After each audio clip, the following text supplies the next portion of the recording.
Hey, it's Scott, ROCKFILE, back with another podcast review for you. Going to talk about the 2023 American horror film, Malum.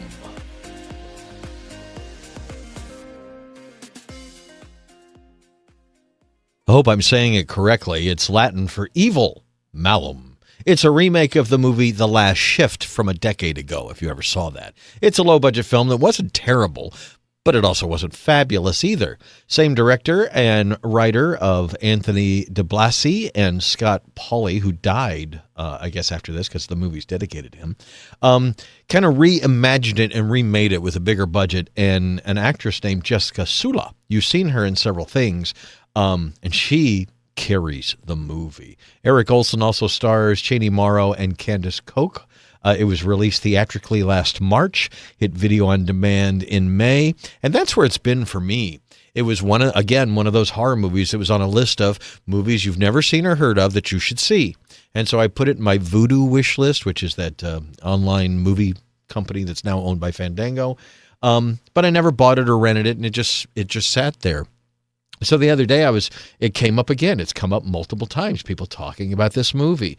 And somehow, some way, this small company in Savannah, Georgia, TerrorVision, was releasing a limited edition 4K of it. Not just a Blu-ray, but a 4K.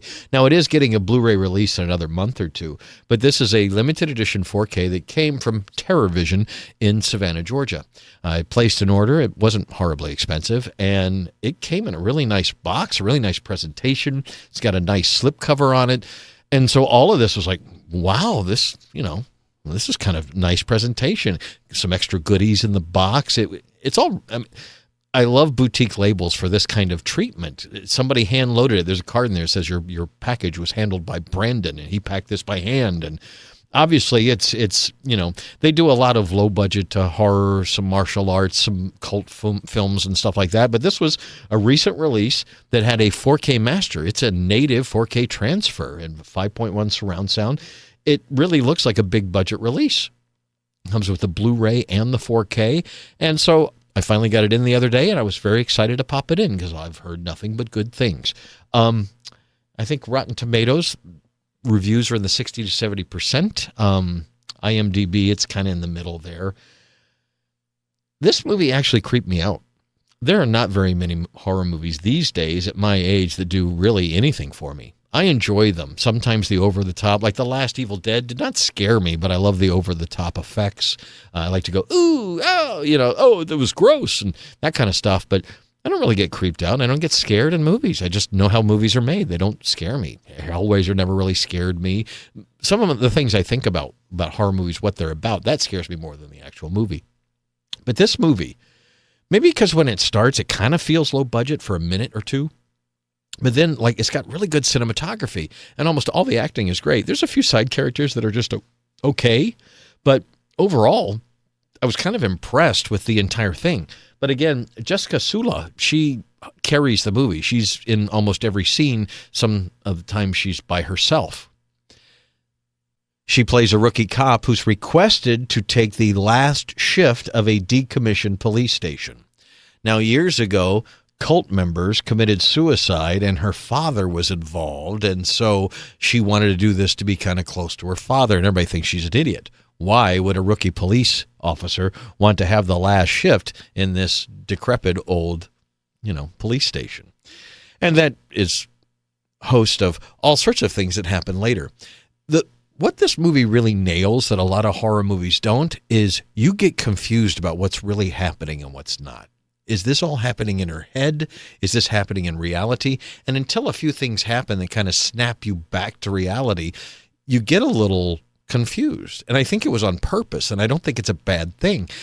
It left me on edge because is she really being chased by these people, or is that something in her memory, in her mind, and when she flashes out of it, she's just going to be standing in a hallway by herself? You've seen that in a lot of movies, but the way they execute it in this film, it sets you on edge. It puts you off. It's unnerving.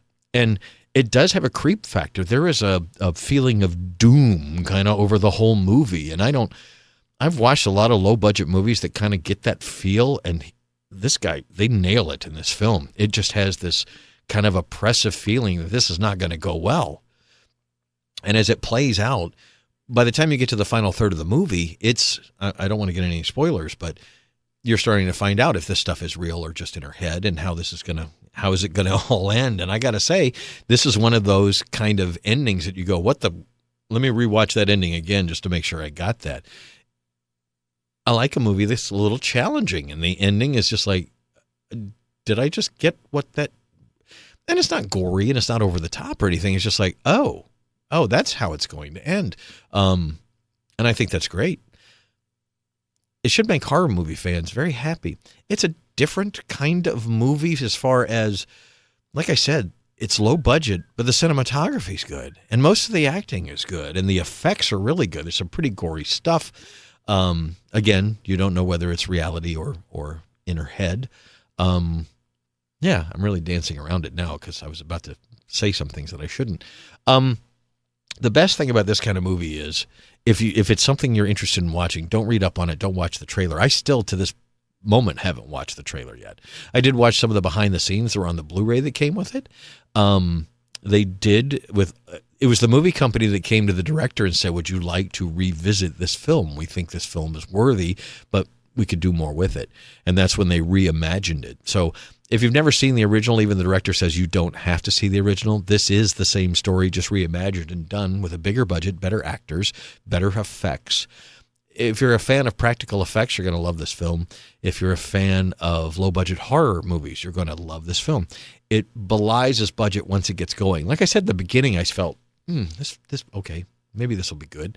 But once they get going, the set is great. The costuming and the whole set design and everything, it all comes together. It looks like much more money. I could not find anything online about how much it made or how much it was made for. It only made about $250,000. It played a few theaters and then went to video on demand, and who knows how much it makes after that.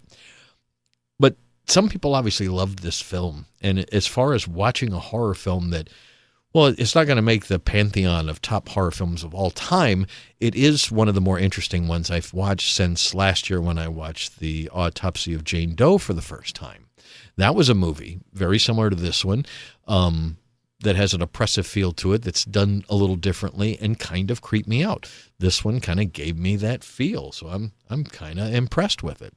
So, long story short, I would recommend this to fans of low-budget horror or something a little different.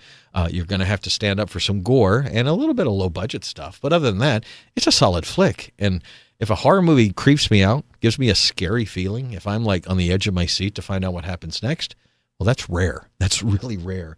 And this movie does it. Malum. That's Latin for evil, and there's some evil going on in this police station. So check it out. If not just for the acting or the fact that you like low-budget horror movies, it's really not bad. Something to seek out. It's hard to find on streaming services. My buddy's trying to watch it, and he basically has to buy it or rent it.